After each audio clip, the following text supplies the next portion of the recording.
बिस्मिल्लाहिर्रहमानिर्रहीम 7.3 एक्सरसाइज का question number 12 उसका थर्ड पार्ट आज हमारा लेक्चर नंबर 11। इस पार्ट में आपने प्रूव करना है कि B square is equal to A square plus C square minus 2ac cos b। उस तरह ट्राइंगल कंस्ट्रक्ट करें ए बी सी।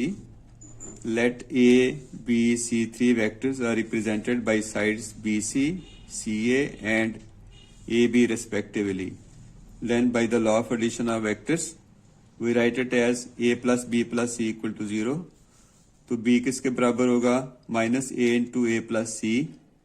दोनों तरफ b के साथ डॉट प्रोडक्ट ले लें तो b डॉट b, इधर b आ जाएगा b dot A plus C. Then b की कीमत यहाँ पर माइनस ए प्लस सी आप दर्ज करें तो ये आ जाएगा a plus C dot A plus C which means A square plus A C plus A dot C plus C dot A plus C square. हम जानते हैं कि ए डॉट ए जो है ये ए स्क्वायर के बराबर होता है और इसी तरह सी डॉट सी भी सी स्क्वायर के बराबर होता है। सो ये आ जाएगी हमारे पास a square plus C square plus 2a dot c. तो ए डॉट सी अगर आप डायग्राम की तरफ आ जाएं तो ए और सी के दरमियान एंगल कौन सा बनता है 180 minus B. So by the definition of scalar product or dot product we write a dot c as ac cos of 180 minus b or minus ac cos b। So we proved that b square is equal to a square plus c square minus 2ac cos of b। इसके बाद cross product of two vectors. ये 7.4 से पहले कुछ definitions हैं। पहले हम cross product की डेफिनेशन करते हैं कि u और v अगर हमारे पास दो नॉन जीरो वेक्टर्स हैं तो उनका जो क्रॉस प्रोडक्ट है u cross v is written as magnitude of u magnitude of v and sine of angle between this two vectors along with unit vector. Theta क्या है angle between u and v such that theta is from 0 to pi and n is a unit vector perpendicular to the plane u and v वेक्टर्स। Results of cross products. By applying the definitions of cross product to unit vectors I, j, k, we have I cross I। हम जानते हैं कि sign 0 0 के बराबर होता है। So I cross I 0 के बराबर होगा। सिमिलरली j क्रॉस j भी 0 और k क्रॉस k भी 0 के बराबर। B पार्ट में I क्रॉस j लेंगे तो I क्रॉस j के दरमियान एंगल चूंकि 90 डिग्री का होगा और साइन 90 आप जानते हैं किसके बराबर है 1 के। सो यहाँ पर यूनिट वेक्टर k है। So I cross j is equal to k। Similarly j cross k is equal to I and k cross I is equal to j।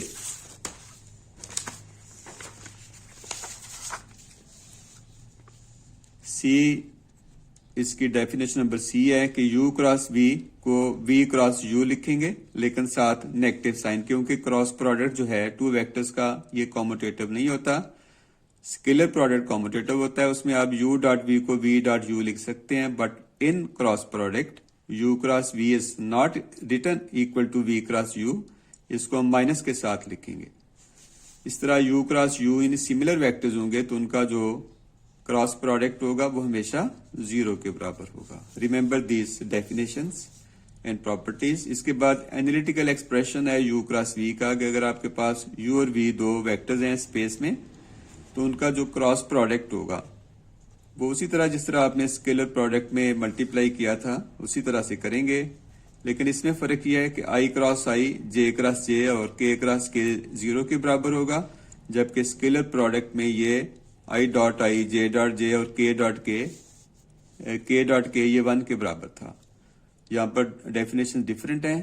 तो I cross I J cross J और K cross K को 0 लिखने के बाद हमें result हासिल होगा B1 C2 minus C1 B2 I और C1 A2 minus A1 C2 J plus A1 B2 minus B1 A2 K। इसको आप डिटर्मिनेंट की शक्ल में लिख सकते हैं। सो जो दो वेक्टर्स का क्रॉस प्रोडक्ट होगा वहां पर हम ये डिटर्मिनेंट फार्मूला भी अप्लाई कर सकते हैं उसको फाइंड करने के लिए।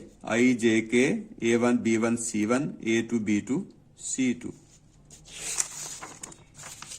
7.4 exercise according to smart syllabus। Question 1 compute the cross product of A cross B and B cross A. Very simple to find. अगर आपको ये डिटर्मिनेंट फार्मूला याद है और इसको अप्लाई कर सकते हैं तो इसको cross product A cross B का और बी क्रॉस ए का क्रॉस प्रोडक्ट मालूम करना बहुत आसान है। ये डेफिनेशन अप्लाई करें आप डिटर्मिनेंट फार्मूले की, तो ए की जगह पर आप उसका वेक्टर के कंपोनेंट्स और बी की जगह पर बी वेक्टर के कंपोनेंट्स लिखने के बाद आप इसको एक्सपेंड करेंगे डिटर्मिनेंट की डेफिनेशन के मुताबिक, तो 2i माइनस 3j माइनस 3 के। इस तरह बी क्रॉस ए भी आप फाइंड कर सकते हैं। ये याद रखें कि ए क्रॉस बी कभी बी क्रॉस ए के बराबर नहीं होगा। डिफरेंट रिजल्ट्स आते हैं। Find a unit vector perpendicular to the plane containing A and B, also find the sine of angle between them। तो पहले हमने यूनिट वेक्टर फाइंड करना है जो A और B प्लेन पर परपेंडिकुलर होगा। नेक्स्ट पेज पे इसका जो फॉर्मूला है तो सबसे पहले आपने याद रखना है बेटे कि A और B अगर दो वेक्टर्स हैं तो by definition of unit vector we have A cross B over A cross B का मैग्नीट्यूड। तो सबसे पहले हम A क्रॉस B फाइंड करेंगे with the help of determinant formula. We get 15i minus 10j plus 30k। उसके बाद a cross b का magnitude find कर लें, दैट्स इक्वल टू 1225। ये सारा आप कर सकते हैं। मैग्नीट्यूड फाइंड करना तो बेटे आसान है। इसका स्केयर प्लस इसका स्केयर प्लस इसका स्केयर करके स्केयर रूट हासिल करें तो ये 1225 a क्रॉस b का मैग्नीट्यूड आ जाता है।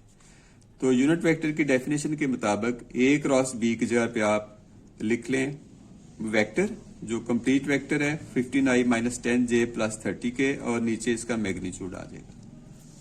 नीचे इसका मैग्नीट्यूड आ जाएगा और फिर आप इनको डिफरेंट आई जे के की शक्ल में सेपरेट करके लिख सकते हैं। तो अब अगर आपने साइन ऑफ एंगल फाइंड करना है तो उसका फॉर्मूला बेटे याद रखिएगा।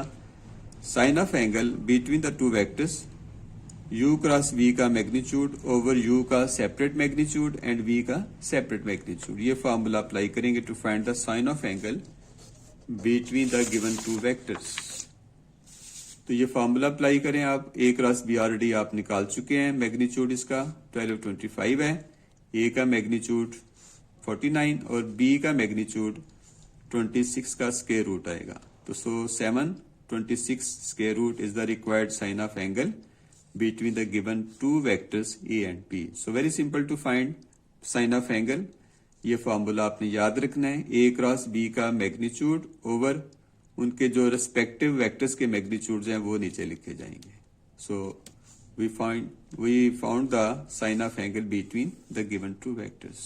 ये आज का लेक्चर। तो कल इंशाल्लाह हम नेक्स्ट करेंगे जो क्वेश्चंस हैं according to the smart syllabus, और फिर हम एंड पे जो दिए गए हैं क्वेश्चंस हैं होमवर्क के तौर पर उनको भी साथ साथ अटेम्प्ट करते जा रहे हैं ताकि आपका कंप्लीट सारा काम साथ साथ ही होता जाए। Thank you very much. Allah Hafiz.